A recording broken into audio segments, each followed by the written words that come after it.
Êxodo, capítulo 12.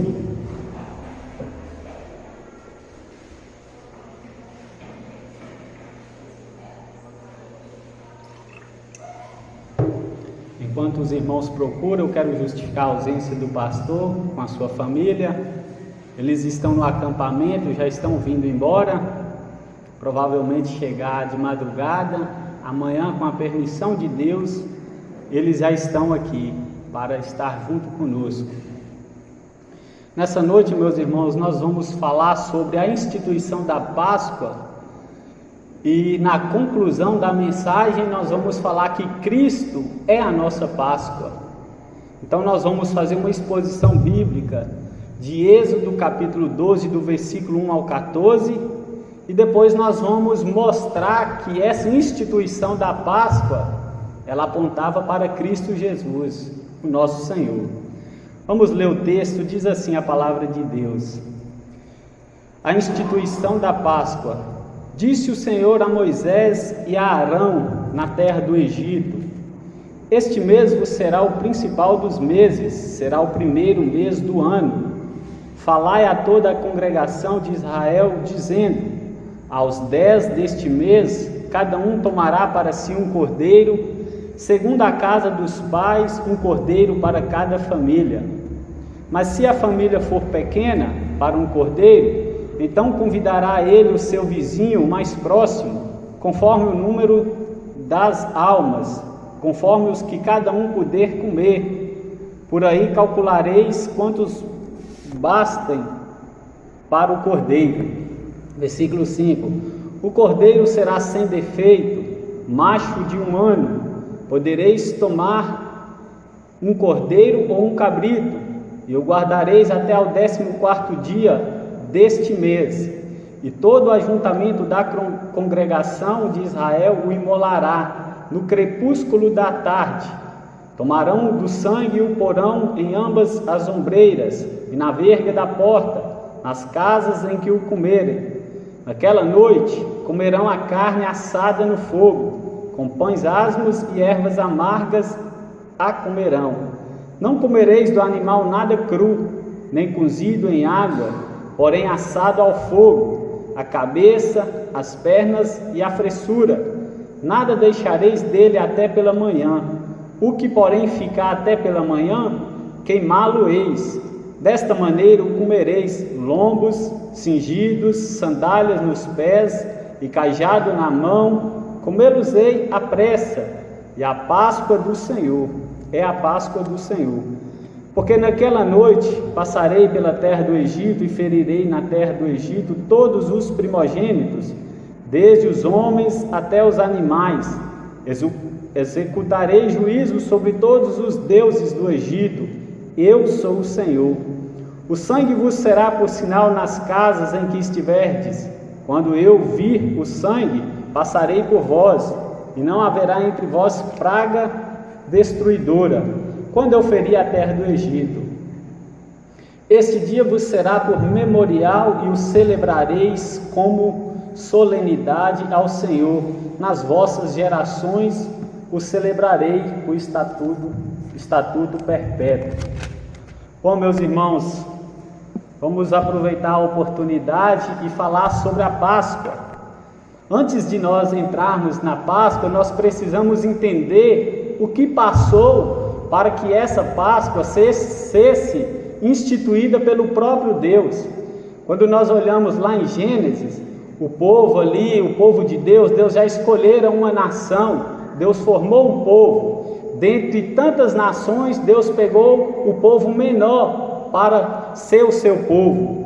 E quando nós vemos ali no final de Gênesis, nós vemos que tem uma fome grande e o povo vai até a terra do Egito para lá se fartar. Lá tinha pão, então o povo desce e vai comprar pão na casa de José do Egito. Logo quando começa Êxodo, no capítulo 1, nós vemos falando que essa geração de José passou, levantou-se outros reis.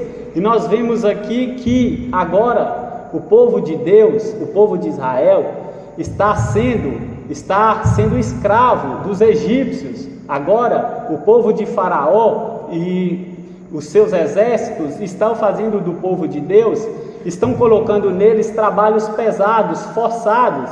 Então Deus, diante daquela situação, Deus sempre agradara do seu povo, Deus sempre vê o seu povo, Deus sempre vê a necessidade do seu povo, Deus sempre olha com amor para o seu povo, Deus vai intervir naquela situação. Então vai haver a intervenção divina. Deus vai levantar um homem que chama Moisés para tirar o povo daquela situação. E nós vemos ali então que diante de Faraó e os seus exércitos, Moisés está ali com o seu povo, dirigindo o seu povo, guiando o seu povo, querendo arrumar uma maneira, uma oportunidade de adorar a Deus.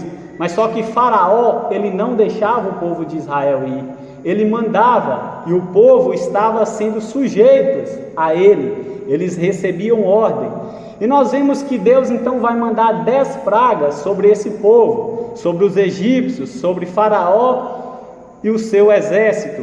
Então, quando nós falamos sobre Páscoa, nós tiramos daí, porque Páscoa é a comemoração da saída do povo de Israel, da saída do Egito. E nós vemos então que as pragas, elas atingiam esse povo, mas mesmo assim Faraó continuava com o seu coração duro, não deixava o povo de Israel sair.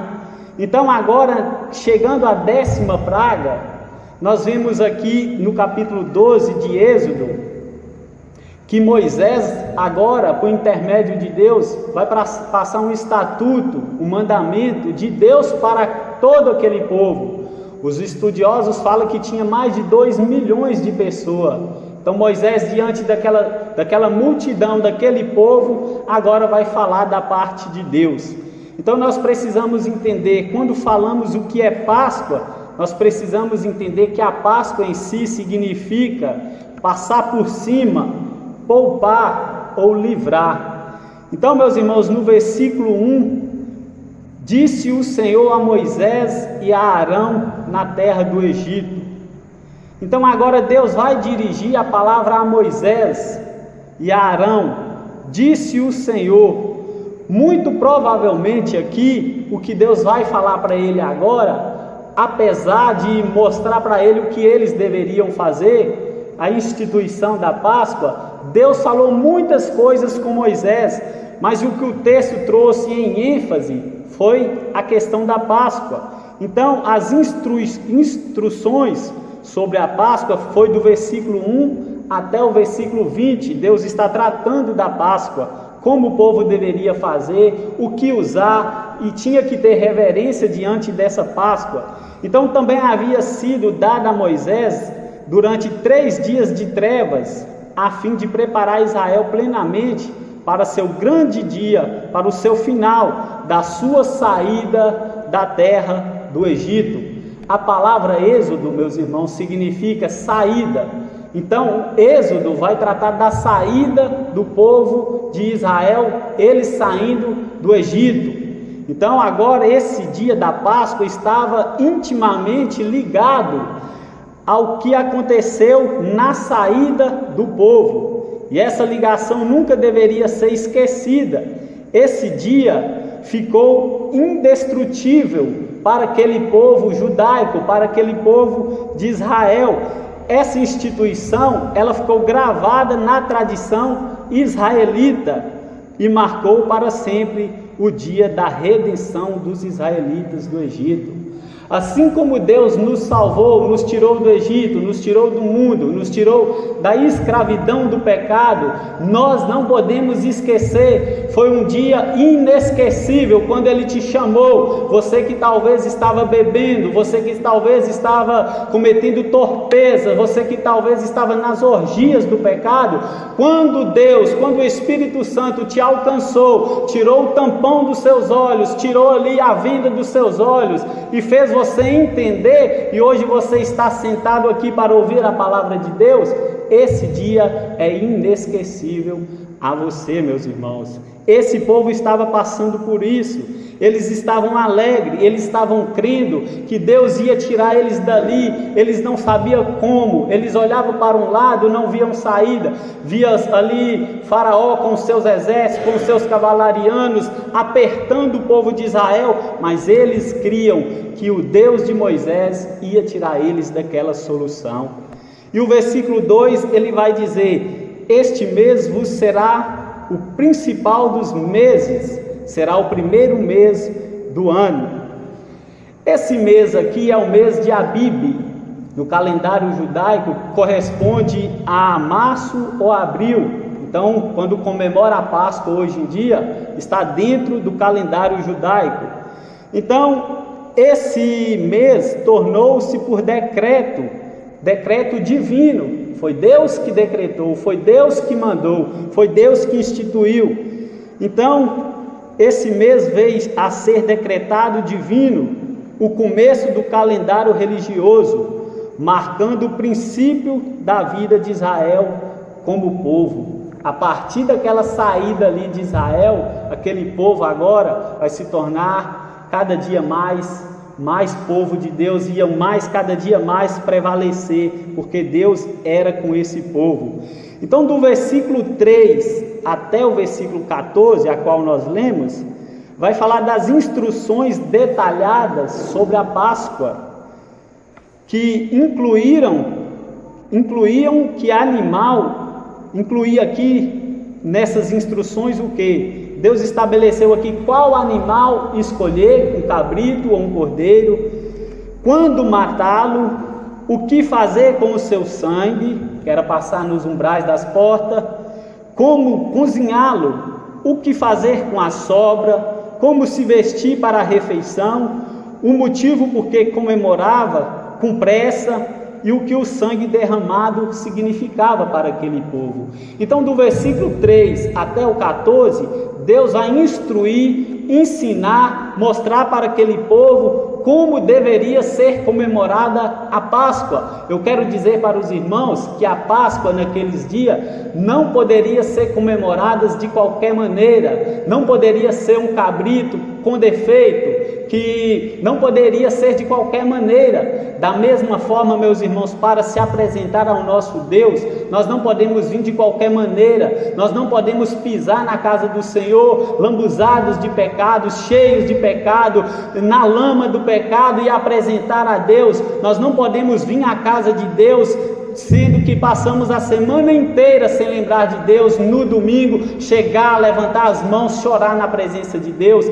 Deus não aceita sacrifício coxo, Ele está preocupado, Ele está querendo que os nossos sacrifícios sobre a Ele como aroma agradável ao Senhor. Então a lição, a exemplo, a instrução de Deus, como se preparava aquela Páscoa, não era de qualquer maneira, não era de qualquer jeito, não é de qualquer maneira que nós podemos pegar neste microfone, não é de qualquer maneira que podemos tocar, cantar ao Senhor. Nós estamos dirigindo a uma pessoa que é santa, que excede o nosso pensamento, está acima da nossa compreensão. Então Deus quer de nós que nós louvamos, que nós bendizemos com sinceridade e com o coração puro, purificado pelo seu poder. Então, meus irmãos, o versículo 5 vai dizer: o cordeiro será sem defeito, macho de 1 ano, podereis tomar um cordeiro ou um cabrito.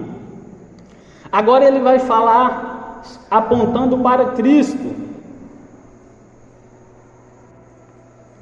O cordeiro será sem defeito. Uma escolha alternativa era um cabrito novo. Qualquer imperfeição que o cabrito ou o cordeiro tivesse, qualquer uma, seja um dedo cortado, seja sem uma orelha, qualquer imperfeição desclassificaria o animal para representar um sacrifício puro e agradável a Javé, a Deus de Israel. Qualquer mancha, qualquer pecado, qualquer defeito não representaria o cordeiro perfeito.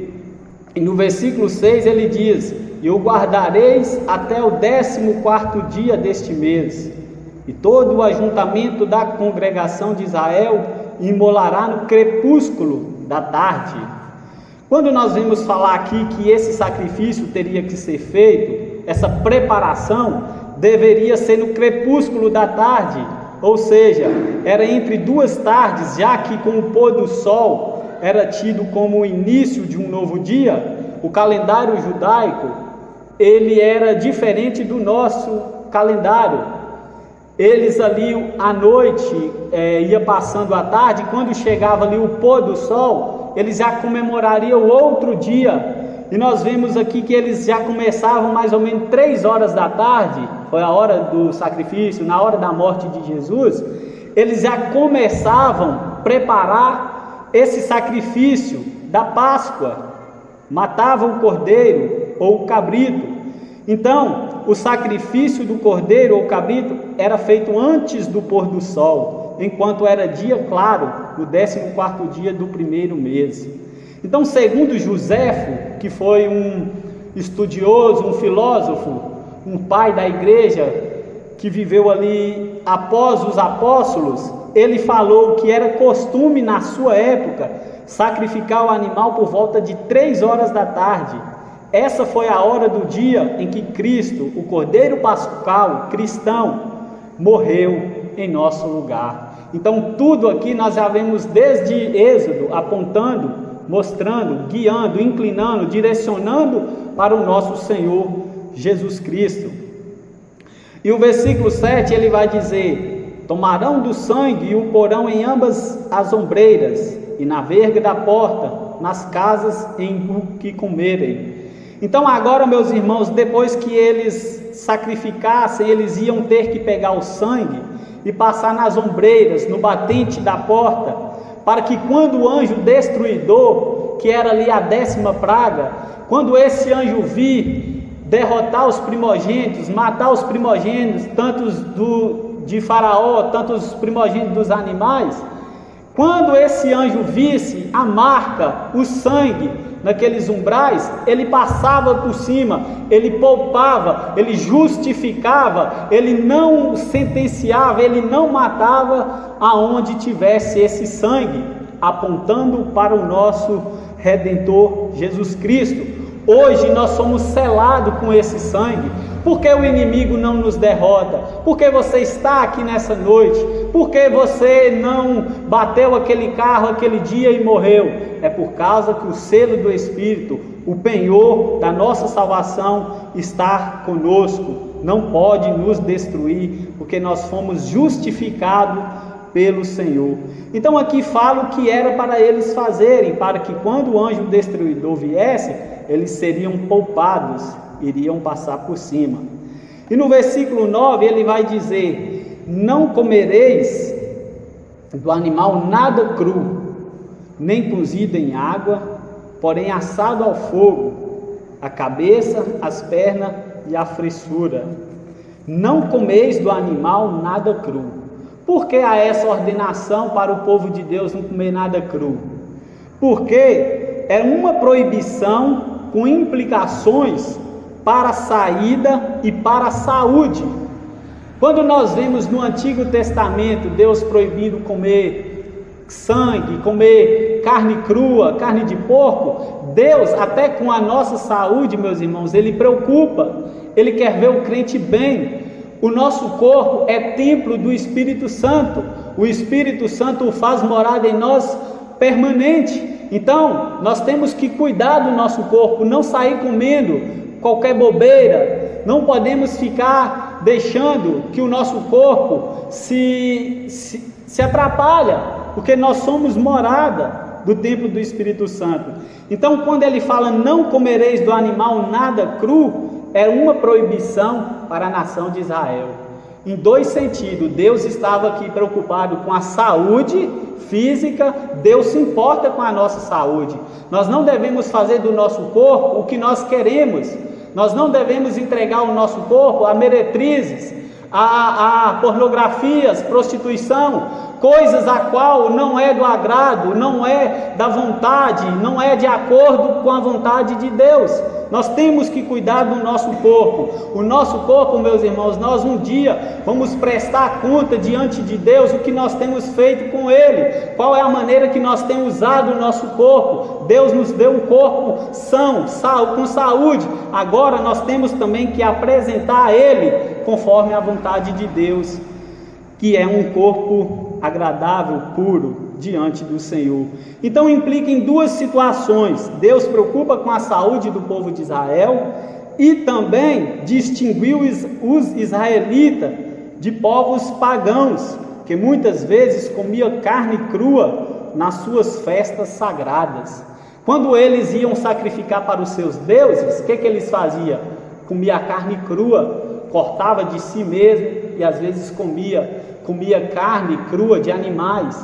Eles apresentavam aos seus deuses de qualquer maneira. Então o nosso Deus, diante daquela situação, ele quer distinguir, diferenciar o povo dele com o povo das nações pagãs, o povo gentil. Ele quer que o seu povo seja um povo diferente, que faz diferente, que fala diferente, que vai em lugar diferente que o ímpio vai, que não esteja em qualquer lugar, que não come do que o ímpio come. Ele quer que o seu povo ande em contramão com o mundo, em inimizade com o mundo, que não fica de mãos dadas com o mundo. É isso que o texto está dizendo. O povo de Deus precisava ser um povo diferente, distinto das nações pagãs. Hoje em dia nós vemos tantos crentes querendo parecer as nações, querendo parecer o ímpio, estão namorando com o ímpio, está de mão dada com o ímpio, em amizade com o ímpio. Nós vemos que até a política adentrou a igreja, uma corrupção, e as igrejas abriram a porta para a politicagem, e assim Deus está distante dessas situações. Nós não podemos aceitar, nós devemos posicionar, nós devemos fazer a vontade do Senhor. Nós precisamos ficar alerta, porque a vontade de Deus é que o seu povo seja um povo santo, diferente, um povo exclusivo, não de qualquer maneira, não de qualquer jeito. O mundo em que nós estamos vivendo, o povo perdeu a sua marca, a sua essência. É só nós lermos a igreja de Atos dos Apóstolos, nós vimos um povo preparado, um povo que agradava a Deus, um povo que estava querendo louvar, adorar o Senhor, um povo que visitava, um povo que preocupava com a necessidade alheia, um povo que estava ali preocupada com a comunhão da igreja. Agora a igreja de hoje, entre aspas, perdeu essa essência. É um povo que está distante, longe, a quilômetros da igreja de Atos. Quer parecer com o mundo, quer trazer coisas do mundo e colocar dentro da igreja. Isso nunca foi da vontade do Senhor. A vontade de Deus é que nós influenciamos e não sejamos influenciados. A vontade de Deus é que nós temperamos e não sejamos sal insípido. Por isso que ele fala: vós sois o sal da terra, vós sois a luz do mundo. Jesus está querendo dizer a razão do mundo, a razão de pescador, da sociedade de pescador não ser de toda corrompida, é porque tem sal, é porque tem luz. Por isso que eles não foram exterminados, é porque a igreja de Deus que está nesse lugar, eles têm papel fundamental, que é brilhar, que é repreender a corrupção moral, ética, ou seja lá qual for. Por isso que ainda nós não vemos a cidade de pescador toda pervertida, degradada pela idolatria, pelo pecado, pelo homossexualismo, pela prostituição, porque há pessoas sinceras e verdadeiras que louvam Deus verdadeiro, que buscam o Deus verdadeiro. Então, por causa desses, Deus se importa com a nossa cidade. Então, meus irmãos, nós vemos que Deus sempre quis um povo diferente, um povo que não imita o povo do mundo, um povo que está distante do povo do mundo. Isso é a razão de Deus proibir que eles comessem carne crua.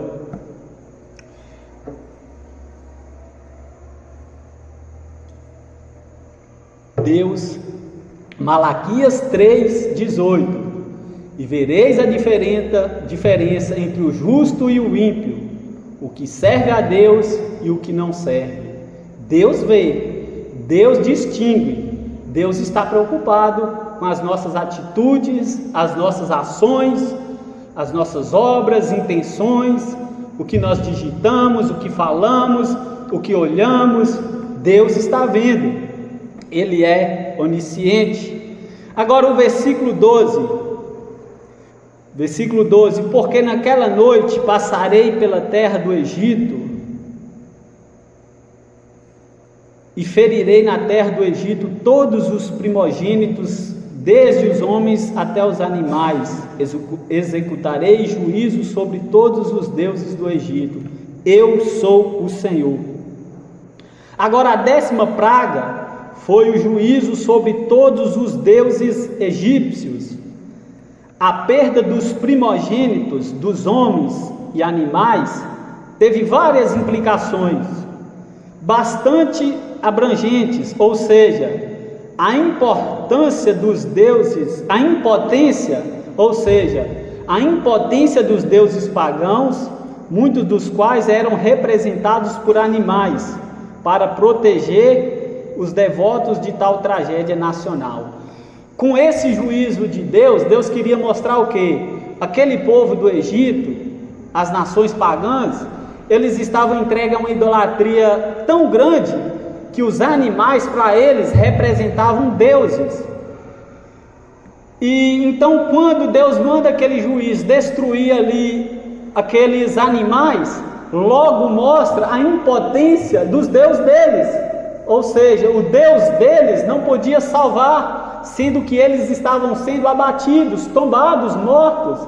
Então como o povo agora vê aquela situação, por isso que Deus mandou matar os primogênitos dos animais, dos reis, dos filhos dos reis, os primogênitos. Então eles viam que a impotência dos deuses pagãos, que eram representados por animais, para proteger os devotos de tal tragédia. Meus irmãos, nós vemos na televisão, no YouTube, que esses países, Nigéria, África, tantos outros, eles têm vários deuses em forma de animais, por isso que vive aquela miséria, fome, peste, doenças, tantas coisas, aonde que há uma nação cujo Deus não é o Senhor, nós vemos a derrota, nós vemos as consequências, nós vemos as tragédias florescer cada dia mais. O nosso Brasil precisa voltar ao Senhor das Escrituras. Feliz é a nação cujo Deus é o Senhor. O nosso Brasil, eles deixou o Criador para servir a criatura. Nós vemos que no lugar de Deus eles colocou padroeiros, padroeiras. Não, nós precisamos mostrar que o Deus da Bíblia é o Deus que rege, é o Deus verdadeiro. Então por isso que nós estamos vendo corrupção na política, corrupção no contexto religioso, corrupção e muitas corrupções por todos os lugares, por todas as esferas, por todas as camadas brasileiras. Por quê? Porque o Deus da Bíblia não está sendo o Deus da nação brasileira. Nós vemos que o inocente está sendo preso, o culpado está sendo solto, corrupção na política e tantas outras coisas. Versículo 14 diz assim: este dia vos será por memorial, e celebrareis como solenidade ao Senhor nas vossas gerações, e celebrareis por estatuto perpétuo. Esse dia vos será por memorial. Os detalhes sobre como esta festa da Páscoa deveria ser lembrada nos anos futuros foram dados. O versículo 14 ao 20 fala que deveria ser um memorial para as gerações futuras, e então repetidos para os anciãos, versículo 21 ao 27. Então a prescrição de comer pães asmos durante 7 dias, a exigência de tirar todo o fermento da casa, a firme recomendação de não se comer qualquer coisa levedada, e o fato de iniciar e terminar o período de 7 dias por 2 dias especiais, serviu para sublinhar a importância de a nação relembrar esse acontecimento. Agora, para que os irmãos entendam, hoje nós estamos debaixo da graça. Jesus veio, tudo cumpriu em Cristo. Romanos capítulo 10, versículo 4, o fim da lei é Cristo Jesus para todo aquele que crê. Só tudo é complementado, tudo é convergido em Cristo somente para o que crê. Agora, meus irmãos, eu quero falar com vocês que nós não podemos comemorar mais aquela Páscoa, aquele sacrifício, todas aquelas regras ali, passou, nós não comemoramos mais. Agora Cristo é o nosso Cordeiro Pascal, Cristo é a nossa Páscoa. 1 Coríntios capítulo 5, versículo 7 diz: lançai fora o velho fermento, para que sejais nova massa, como sois de fato sem fermento, pois também Cristo, nosso Cordeiro Pascal, foi imolado. Cristo cumpriu tudo aquilo ali apontava para Ele. Agora eu vou aqui em rápidas palavras mostrar que aquilo que foi instituído por Deus a Moisés, quero assimilar aqui em comparação com o que Cristo passou, como apontava para Jesus. Então nós podemos ver neste capítulo de Êxodo 12, a qual nós falamos, que Deus instituiu, foi o próprio Deus que instituiu a Páscoa para a saída do Egito, junto com as instruções de celebrar a Páscoa dali em diante. Agora, trazendo para nós, trazendo pela graça, trazendo para Jesus em diante. Jesus é como o ato de Cristo ao fazer os discípulos participarem com Ele da última ceia e ao mesmo tempo deixar-lhes uma cerimônia sagrada que seria a nova Páscoa até a segunda vinda de Cristo. O que é a nossa Páscoa hoje? É relembrar a ressurreição do Senhor Jesus. O que é a nossa Páscoa hoje? É vir no dia de ceia e participar da ceia, comer da carne e beber do sangue de Cristo Jesus.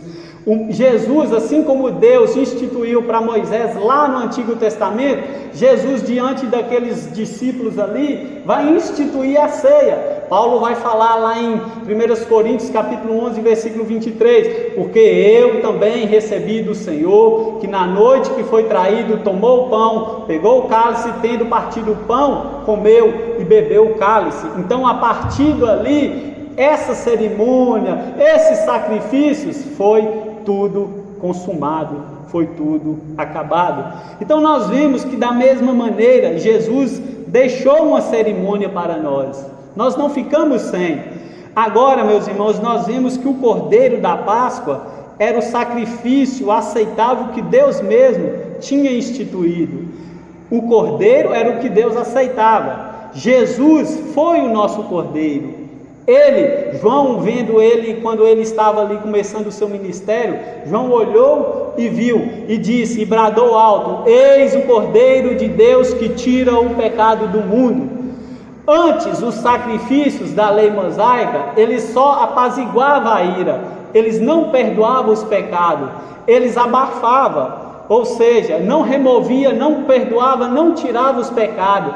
Mas quando João olha e vê Jesus vindo, ele diz: eis o Cordeiro de Deus que tira, que apaga, que perdoa, que remove a culpa do homem. Somente há perdão em Cristo Jesus. Só Jesus pode perdoar, só Jesus pode te libertar, só Jesus que pode trazer salvação ao homem. É o Cordeiro de Deus, é Jesus. Aqui ele estava tipificando Jesus, era uma tipologia de Cristo Jesus. Então agora nós temos esse Cordeiro Pascual, nós temos tudo.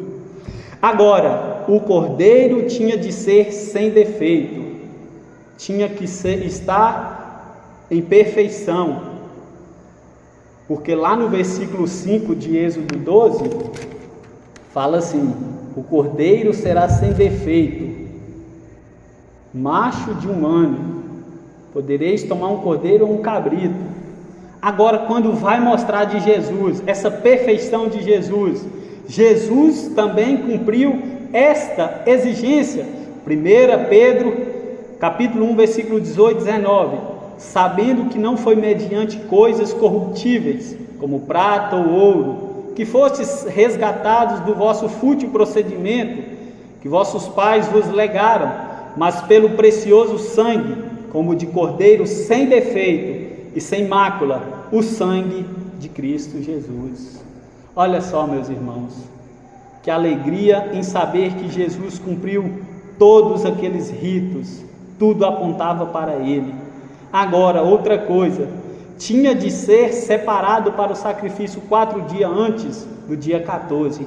Por isso que Deus instituiu falando que ao dia 10 tinha que começar a preparação. Então Cristo, quando entrou em Jerusalém, na segunda-feira, os teólogos falam, ele já entrou para se preparar já, porque naquela semana da traição, a semana do sofrimento de Cristo, Cristo ali já começou a se preparar para a sua vinda. Ele começou a preparar para a traição, ele começou a preparar ali para estar firme e forte, para ele aguentar. Ele então começou o quê? Orar, ele começou a buscar ao Senhor, faltando 4 dias, e ao 10º dia era preparado o sacrifício, ou seja, ao 14 do dia de março ou abril, do mês de Abibe, era para celebrar a Páscoa, e ao 10º dia eles começavam a preparação, e Jesus começou a preparação para o seu sacrifício 4 dias antes. Agora, precisava ser imolado pela congregação inteira.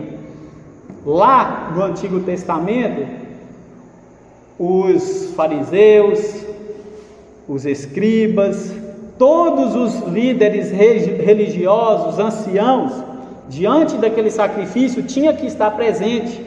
Se não, veja comigo no versículo 6 de Êxodo 12: e os guardareis até o 14º dia deste mês, e todo o ajuntamento da congregação de Israel o imolará no crepúsculo da tarde. Toda a congregação, todos os líderes. Cristo foi sacrificado também pelos líderes civis e religiosos de Israel e Roma, e pela vontade da turba popular em prol do mundo inteiro. Então Cristo também cumpriu até aquela exigência. Foi os próprios líderes, os romanos, os fariseus, os saduceus, os escribas, os anciãos, todos estavam ali forjando contra esse sacrifício de Jesus. Agora, caminhando para a conclusão, lá em Êxodo, no versículo 46 do capítulo 12, você que está aberto, confira comigo. Versículo 46.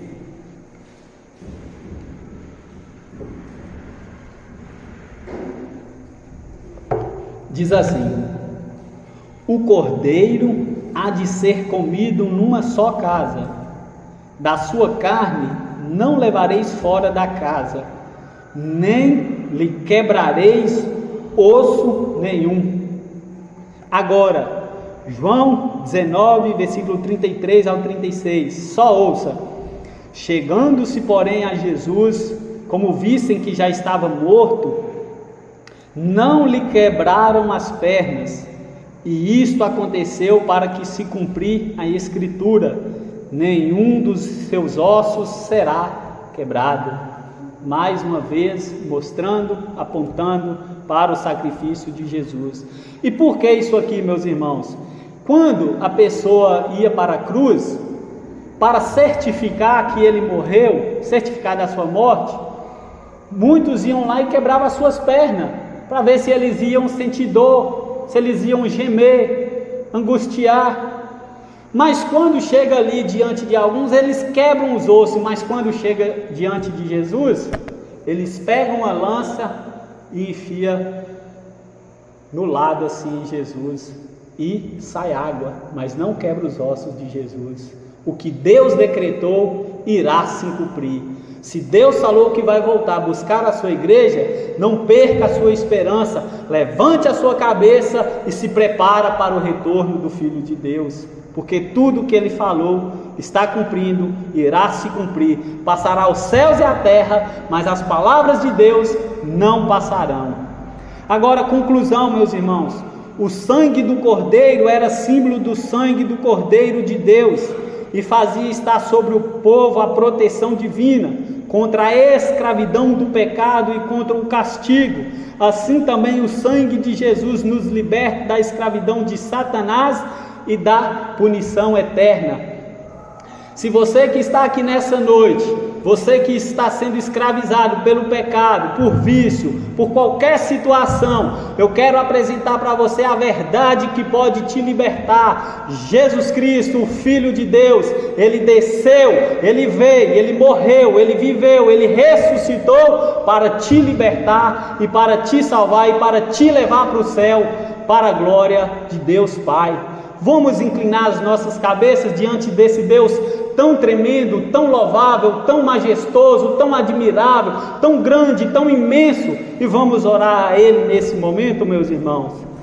E conhecereis a verdade, e a verdade vos libertará. Se, pois, o Filho vos libertar, verdadeiramente sereis livres. O homem, quando não conhece a Deus, ele está cativo, ele está escravizado, ele está amarrado, ele está preso, ele está encadeado pelo pecado. O pecado está prendendo, o pecado está amarrando. Mas quando ele conhece o Redentor, a verdade, o Filho de Deus, essa escravidão é repreendida. Jesus liberta, Jesus tira os grilhões, e Jesus libertando, verdadeiramente para sempre será livre. Busque a esse Deus, confie nesse Deus, se entregue a esse Deus, louve a esse Deus, adore a esse Deus, porque Ele é o remidor do seu povo, Ele é o guarda de Israel. Louvado seja o nome do Senhor, glória, louvado seja o Senhor para todos sempre. Vamos orar, meus irmãos.